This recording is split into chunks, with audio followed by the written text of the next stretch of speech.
danger for John is if he focuses too much on the cut and begins to try to hit the cut to the exclusion of other parts of his tactics, Juarez might start beating him to the punch. You can wait too much if you look to land the one punch in the right place. Good right hand by John again. John is a very elusive fighter. His body movement and footwork is a little bit different than Juarez, and that's been a big difference at this stage. Beautiful, beautiful, Chris. Beautiful. Keep throwing that overhand right. Keep throwing that right hand, the right hook. Great. What he's trying to do. But look, you got to get in there. You got to out-jab the guy. Then when you get close, you got to go to work, okay? That's all it is. Nothing more, nothing less than that, okay? Listen, this is a close fight, man. You understand? That guy's champion. You got to take that title from him, okay? Okay? You want this. I know you want this. You work your butt off for this. You understand? So look, now get out there. You got to get closer, okay? Close the distance. We can't have no distance with the guy. We got to be close with him. You got to dig down now. You got to dig down, okay? This is your fight. This is your night, baby. Okay? Coach is out. How many times, night after night, have we seen Ronnie Shields in the position of trying to encourage a fighter who is in tough to rise to the occasion and do his best? And seemingly too seldom has it happened for Ronnie, who seems to be sometimes a bit of a hard luck trainer. Harold, how do you have it so far? Okay, Jim, 5 rounds to 1. 59-55, Chris John. Jim, I got to tell you, he's just outworking Rocky Juarez. When Rocky gets in close, he doesn't move his hands. I mean, he gets inside, but he doesn't let his shots go. He's got to start scoring shots. In the meantime, John keeps working and working and working, using that left jab, like Max said, dropping the right on him. And, you know, he's got him busted up, and he's just outworking him in every round. 5-1 based on clean punching, Chris John.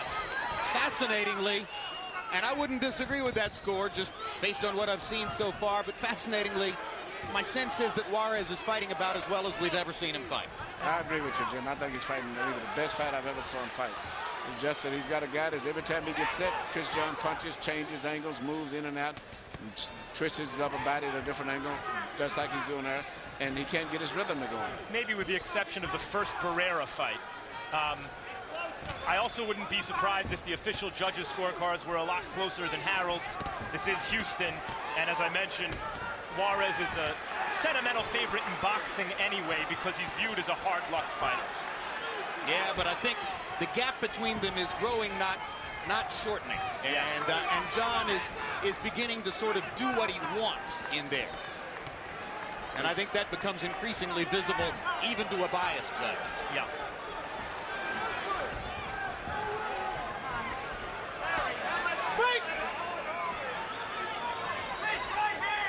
Although it wouldn't be surprising if some of the judges had the first 2 rounds to Juarez and maybe found another round since then to give to him. I agree. And incidentally, in case you're wondering about the audacity of Chris John coming in here, he says on short money to fight Rocky Juarez in his hometown. I mentioned his win over Hiroki Inoki of Japan, a terrific fighter. That was in Tokyo. So obviously, he's not scared to go to your home court.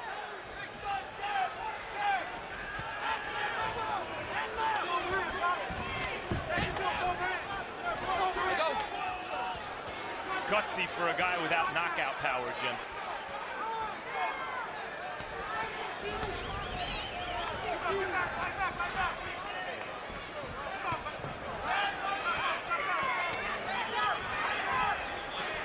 Juarez doing some good work timing John at times with the left jab, I think. Clearly being outboxed, but at times timing John and catching him flush with the jab. But here, again, being beaten to the punch. And being outpunched. Outpunched, also. Time!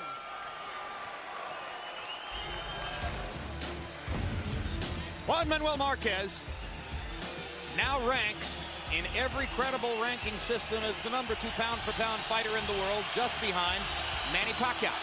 His 2 performances against Pacquiao were epic. In both fights, he won more rounds than did the Filipino star. So Juan Manuel Marquez, despite having lived most of his career in the shadows of Marco Antonio Barrera and Eric Morales, bigger name stars from Mexico, has emerged as close to the top of the heap as you can possibly get. Okay? Let's go, baby. Come on. He's turning southpaw on you. Lead with the right when he's turning southpaw. I need you to put combinations together, though. You're giving me one shot. I need 3 and 4 shots, okay? Look, move your head. But as you're going in, use the jab. Okay? You got a jab? Power punches through the 7th round. Chris John landing 89 out of 260. Juarez 53 out of 206. Chris John threw 110 punches in the 7th round, again stepping up the pace, and landed 37 of them, which is a pretty good clip. Now, you mentioned the stamina earlier, Max, and he's showing it as his pace is gradually increasing throughout the fight. You know, he looks like he's having fun. He's smiling at the end of rounds. Got caught with a left hook there. But once again, you see him come back. He will not let Juarez take control. And he also rolled with that left hook and diminished the power of the impact. Yeah, but he comes right back. He's just outworking him right now. And Juarez is fighting a good fight, but the guy is punching from so many different angles and twisted and pivoted and punching, and it's just very difficult for him to figure out and keep up with.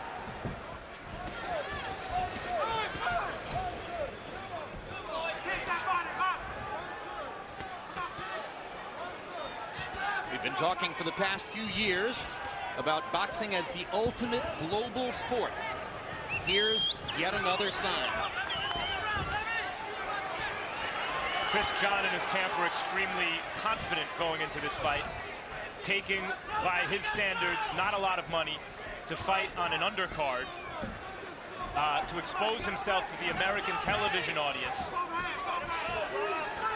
He was sick. He had a virus several days ago, and admitted that had it been a fighter like Marquez and not Juarez, he would have thought about pulling out of the fight. That's how confident John and his camp were about beating